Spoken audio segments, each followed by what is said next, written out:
Don't we all want to get what we want, and usually as quickly as possible? Or get away from things that we don't want? Also, the sooner the better? We all have things that we'd prefer, and for many, things we think we need to experience in order to feel comfortable, happy, safe, fulfilled, and so on. Today, we're exploring what informs what it is that we think we want, how to have and experience more that is in greater alignment with us, and as we get higher in frequency resonance, how this all changes. And after the discussion, we get to the most important part of this episode. The group frequency calibration associated with this episode is where the frequency work happens and where change actually occurs. So be sure to listen to that. Without releasing distortion patterns targeted by the GFC, the change you want will be more difficult to attain because you haven't addressed the root of the issue.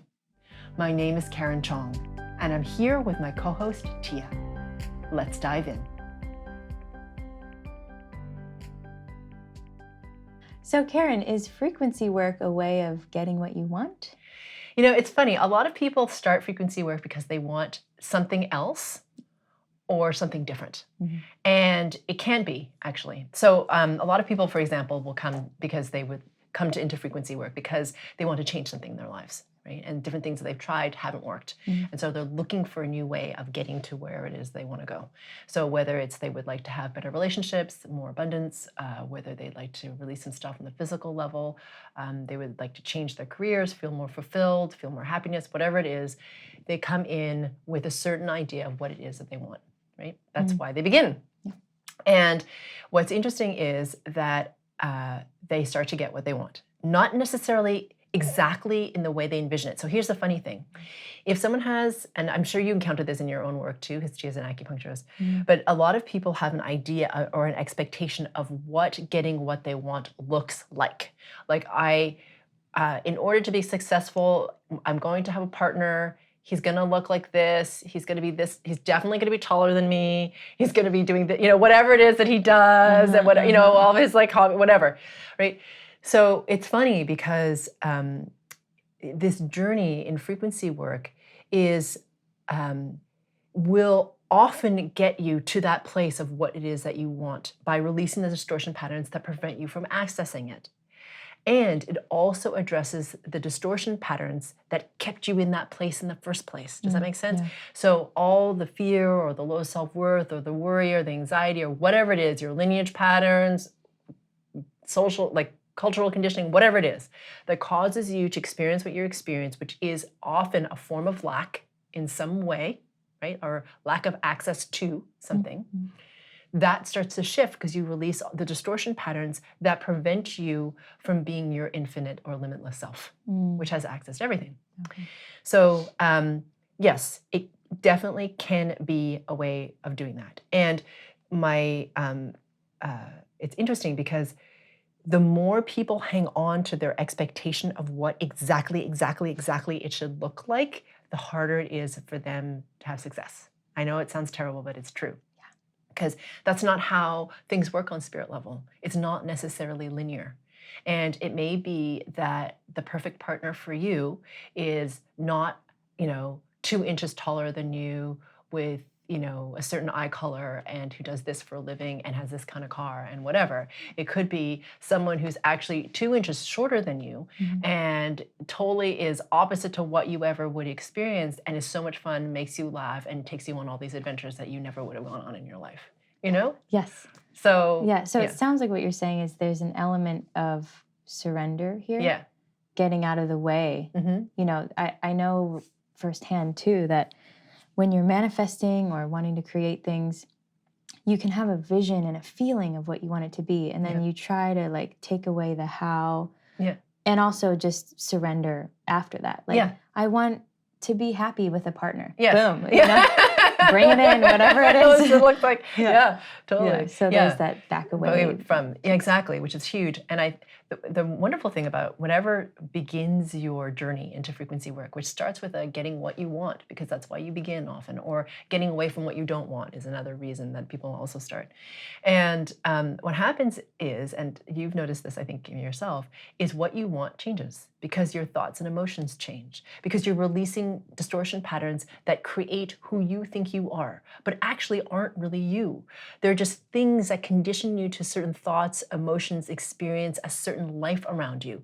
When you start to release those, everything starts to shift because the physical reality mirrors what happens on frequency level.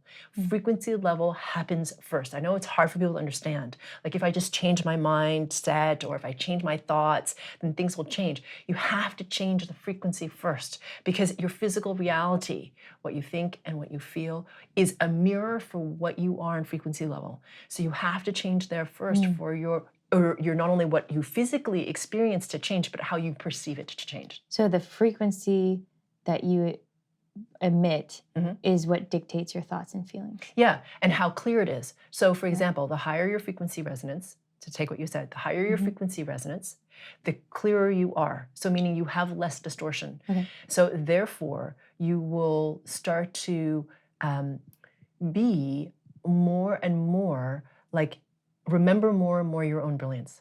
Remember more and more who you truly are as infinite, indestructible consciousness. Now remember, or realize that the word infinite is a really big deal because we think of ourselves as very finite. No, we think of ourselves as like we have lack. Yeah. We have like in getting what we want. The reason we want it is because we don't have it. Yeah. Hence the lack. Yeah. Therefore, there is lack of some kind. Yes. So part of this journey as you release your distortion patterns and you gain more distance from your thoughts and emotions and what you want shifts, it's odd. You start to get what you want, but you also start to get, and you also start to get freedom because you start to become free of those thoughts and emotions that kept you in that lack pattern in the first place. You start to reclaim your infiniteness. You start to reclaim your brilliance. You recognize the divinity within. When you do that, you start to realize having certain things doesn't fulfill me. It's fun. It's totally enjoyable. It's extremely pleasurable and it's a celebration of life. But that's not what fulfills me, right? What fulfills me is my own internal strength, my awareness of who I am on spirit level, my connection to pure source, which is really the most important thing. So, and it's really funny, I had this client who's a very nice person. When I first met her, actually she was extraordinarily awkward. Like when I first met her, like as a person, very, very awkward and didn't really sustain eye contact, kind of jittery, like, whoa. Very uncomfortable. Very uncomfortable in herself. Yeah. Okay. That was about 2 years ago. And now, and she has a very, very strong mind. Okay. So lots of thoughts, always wants to know how, is she doing something wrong? Should she be like, she needs to understand everything, right? That's very much her brain. Okay. And as she's done more and more frequency work, her questions have gotten less and less. And now what's amazing is she has so much more joyfulness because she's free of all of that mind chatter, all of that self-talk. So like, for example, she'll even what she will post over, she's tends to be somebody who's in the public eye. So she'll post herself being imperfect. She never would do that before. And she posts herself pictures of herself. Not that she has to do this, but it's interesting because it's a reflection. It's a different reflection of who she is. Yeah. And like she'll like, be like rocking out, and she's not a perfect singer. She knows that, but she's just having fun and she's okay letting people see her in her imperfection. So my point is it's her freedom is because it's her joyfulness of her expression of her. Yeah.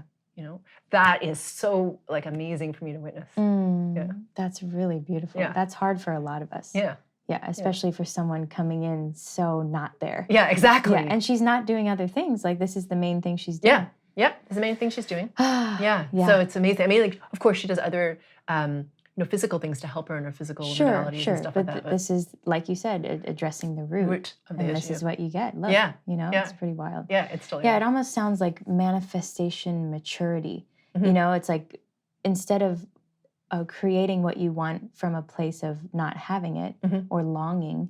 It's like knowing your brilliance, knowing your worth, and creating that way with the surrender piece. Yes. Like, doesn't that feel more mature? Yeah. And richer than richer prior. Yeah, totally. And also stronger. Right. Because you know, right? Because you know your own brilliance, and you know, and you trust. You're like, even if there's a period where you're like, man, it like things seem to slow down, or it's, you know what I mean? You're like, something's happening where it's like, let's just imagine you have your own business, you're making a certain amount of money, and then things slow down, and you're like, oh my God, like, uh-oh, right? Like that could seem scary. But then if you have a certain, like you said, of creation, manifestation, maturity, and you're trying to create, manifest, but nothing's coming in, there's that level of surrender, like, okay, something else is coming. I don't know what it is. Yes. But I trust that it's coming. Yeah. And I don't need to know what that is. Like, you have enough internal strength and awareness of your connection to pure source that it's like you don't need to know yet. It's coming. You're in the surrender to the yet unknown. And is that void space you speak of in other? Yeah, okay. You can go into that void space or the death space. Yes, exactly. Right, that moment of pause where there is no action. Per se. Yeah. And that's hard for the mind. Yes. The mind wants to know. Yes. It doesn't do well with unknowns. Very difficult with the unknown. Yeah. Yes. And so when you're in that period of, when I said that incorrectly, when it's the yet to be known. So when you're in the unknown, in the yet to be known, it can be very uncomfortable. But as you do more and more frequency work, and as your frequency resonance rises, you get to be stronger internally, and you can be in that surrender from strength and just be like, okay, well, I fear this fear of like, I don't know. That's okay. I'm allowed to feel that. I'm going to confirm that removal, move through it, you know? So it's really awesome. And I feel like then, instead of the focus, and I've noticed this in everyone who's, like, first of all, I just want to say, you can stop whenever you want. So there are people who start with frequency work and their world starts to shift, right? Relationships get better, they have more money, they start to have different career paths, whatever changes, right? Whatever it looks like for them. And then they're like, I'm good. Like, everything's changed. Like, I feel really good. My life is awesome. And then they stop. And that's wonderful. So you can stop there. Some people are like, well, it's this awesome. What else is more is that? What else is there to experience, right? So then people start to realize, wait a minute, it's not so much about this physical stuff, which is awesome, but it really is about awakening. Like, what as consciousness embodied can I experience? What can that be like? What is possible, you know, for me as a human? And it changes the game. Now, what I want to just mention is that if you don't address the mind, you get to a point in your frequency resonance where people start to shift in terms of what they want. So they no longer want like a new car. Yeah. Okay. Like, that's not the thing that they need to have to feel good, you know, or safe or whatever. But they start to want different things. Like, I want to be awakened, or I really want abilities to come in. Or, do you see what I'm saying? It's still a want. It's not mundane necessarily, but they still are driving towards something because they feel like they're on the cusp of getting somewhere. And so they're driving themselves towards it. Does that make sense? Yeah. It's still a strong need. And so this is coming from the mind, and what is it showing? It's showing a lack, right? Like, I don't feel complete because I'm not awakened, or I don't have the abilities, or I don't fill in the blank. It doesn't really matter what the thingy is, okay? So therefore, their mind is driving them. So they're using frequency work to try to get somewhere that their mind thinks they need to go or need to have. Exactly, to be complete. Right. Right? If you get to a certain level of frequency resonance and this has not been resolved, meaning that you're trying to, with your mind, use frequency work to get to those things, it can create a tremendous distortion in your field. Because what happens is you have you resonating at a very high level and spirit level. You're still doing the work, right? It's still happening at frequency resonance. But you haven't resolved this mind piece of lack where you're trying to use your will to get somewhere because fundamentally you feel like you're not enough, right? That creates tremendous polarization in the system. Why? Because at that high level, really surrender from strength is the state to be in, right? The more you use your will to push, that's not surrender, right? So surrender and pushing with your will are kind of opposite. You couldn't get more opposite places to be, because one's really from the mind and pushing, and the other is to surrender only to pure source. So like I'm saying, you can create a tremendous amount of polarity in your field, and people, when they get to a certain level, I've seen it in like just a couple of people where they start to detox really hard because their system comes out of coherence really hard. Does that make sense? You've got a very high resonance and then a very low one, and they start to do this to the system, right? Because they can't sustain. So what do you have to do? So to resolve it is to be like, okay, well, you're actually not in surrender. Does that make sense? The two frequencies are very opposing to each other. Yeah. So to resolve it, you have to address the mind. You have to address the fear. Like, what are you afraid of that you feel like you know what I mean? Keep pushing to get here, right. you know? And so once you resolve that by going through the fire of looking at those distortions, usually it's fear and attachment, honestly, because we're human, like generally speaking, that's what it is. Yeah. And it can be terrifying, right? To look at some of those patterns of like scarcity or not enoughness or loss or whatever it is, those heavy things. You have to go through the fire of dealing with those things that cause the lack in the first place. Then you have resolution, and all of a sudden now the system can spin up into a higher level order. Make sense? Yeah. But it's really our minds that hold on, that create that kind of... Yeah. So I have two questions. Sure. One would be, how might someone know they're in that when they're in it? Yeah. And two, what's your thought on surrender versus apathy? And you know, we need some kind of action, but when is that action too much will from the mind? Yeah. Okay. Great questions. So the first one is, how do you know you're in that state? Most people, so I just want to caveat this by saying most people, as they start to ascend, go into surrender because you're kind of forced into it, actually. That happens. Yeah. So you're kind of like going along. That's a good point, and that's very true. Yeah. So you don't have to worry about it too much, okay? So just know that it doesn't happen to most people. Yeah. Okay. So the reason you'll know that you're in it is because you'll hit this period where you can't seem to, you're in a really super heavy detox and you can't seem to get out of it, okay? So you're trying to push yourself to get out of it. So you'll feel tension, right? You're trying to push yourself to resolve it, but it doesn't resolve. And you're forcing. Does that make sense? Yeah. And there's nothing, like you're kind of hitting walls. Yep. Make sense? That's a good point. So hitting walls, feeling like you're pushing up against something. Not flowing. Yes, not in flow. Not in flow. Oh, yes, exactly. Okay. And then other people, they physically start to feel not good. That can happen as well. Yeah. So that is, and also people can start to like disassociate from their bodies. Like they feel a little bit depressed because they can't, because very high resonance, very low resonance of the mind. So it's creating this distortion in the field. Okay, it's very polarized. So some people like go into depression because it's like, I can't get out. Yeah. Right? And so they disassociate from the joy of being human because they're just like, right? This is like, it's too polarized. It doesn't feel good. It feels crappy. Yeah, right? I'm out. I'm out. Yeah. I check out. Yeah.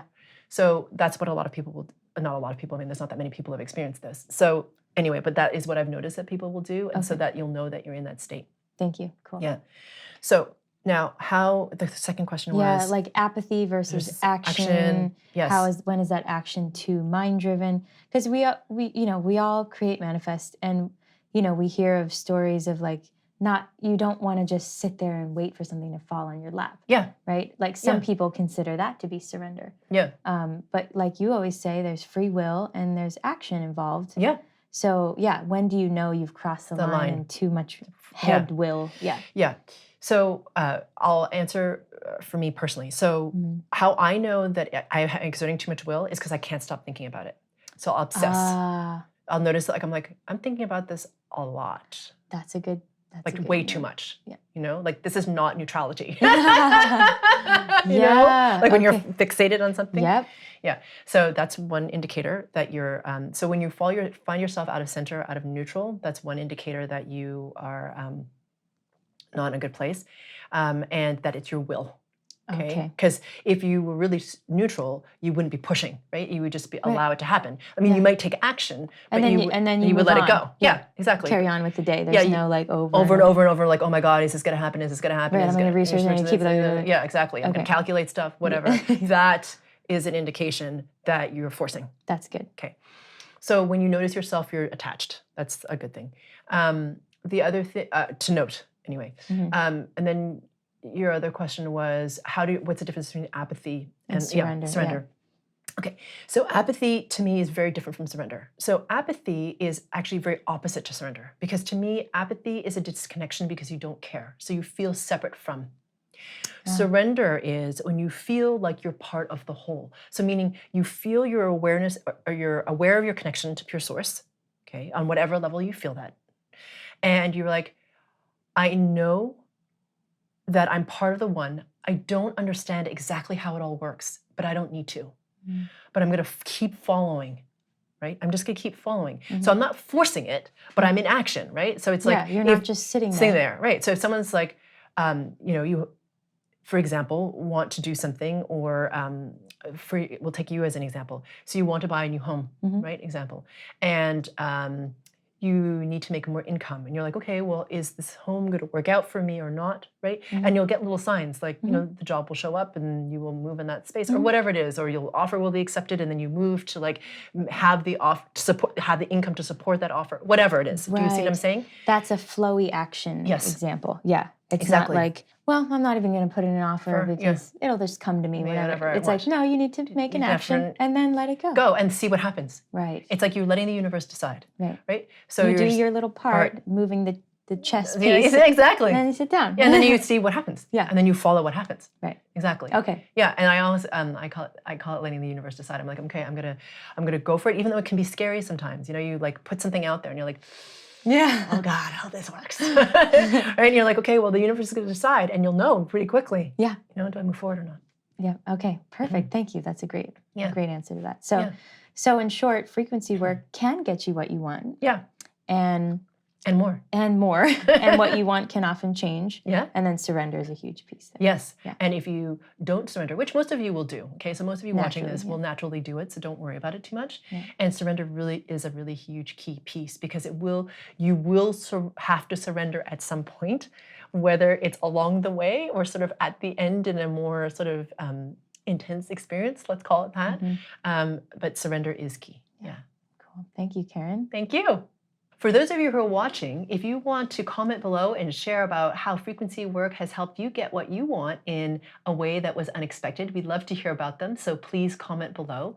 And for the frequency work, or the group frequency calibration associated with this episode to help you move towards getting what you want, perhaps not in the way you expected, but to begin to release the distortion patterns that keep you from what you want, please go ahead and listen to that, because that is where the work happens. We're about to start the group frequency calibration, or GFC, where we actually do the frequency work and where change is catalyzed. To get to the GFC, click on the square that'll appear to the right, or the link in the description below. It's time to bring in a new experience, a new consciousness, and a new world. Let's rise together.